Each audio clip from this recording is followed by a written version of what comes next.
السلام علیکم ورحمۃ اللہ وبرکاتہ۔ میں ہوں آپ کی ہوسٹ لشبہ۔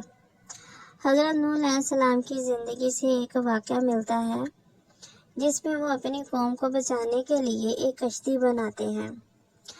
اس دوران ان کی ملاقات ایک بوڑھی سے ہوتی ہے جو چرگا کت رہی ہوتی ہے۔ نوح علیہ السلام بڑے حیرت زدہ ہوتے ہیں کہ یہ بوڑھی عورت اتنی مگن بیٹھی ہے اور عذاب آنے والا ہے۔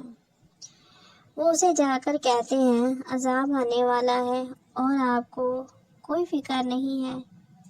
وہ کہتی ہے کون سا عذاب اور کیسا عذاب؟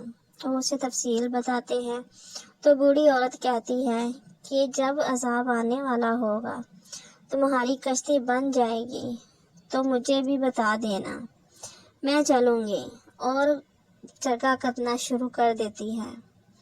تھوڑا وقت گزرتا ہے، عذاب گزر جاتا ہے، نوح علیہ السلام کا وہیں سے گزر ہوتا ہے تو بوڑھی عورت وہیں موجود ہوتی ہے۔ وہ اپنا چرگا کتنے میں مگن ہوتی ہے۔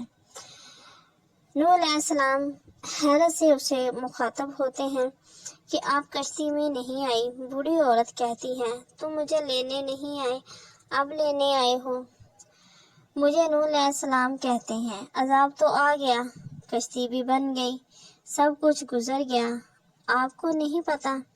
وہ کہتی ہے اچھا اتنا کچھ ہو گیا، مجھے تو نہیں پتا، میں تو اپنا چرگا کت رہی ہوں۔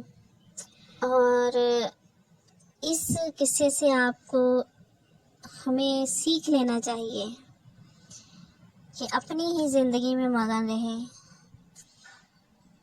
تو بہت فائدے ہیں۔ اور اگر آپ لوگوں کو ہماری ویڈیو اچھی لگی ہے تو دیسی اسٹوری ٹی وی کو لائک کریں، شیئر کریں، نیو آنے والے سبسکرائب کریں۔ شکریہ، جزاک اللہ خیر۔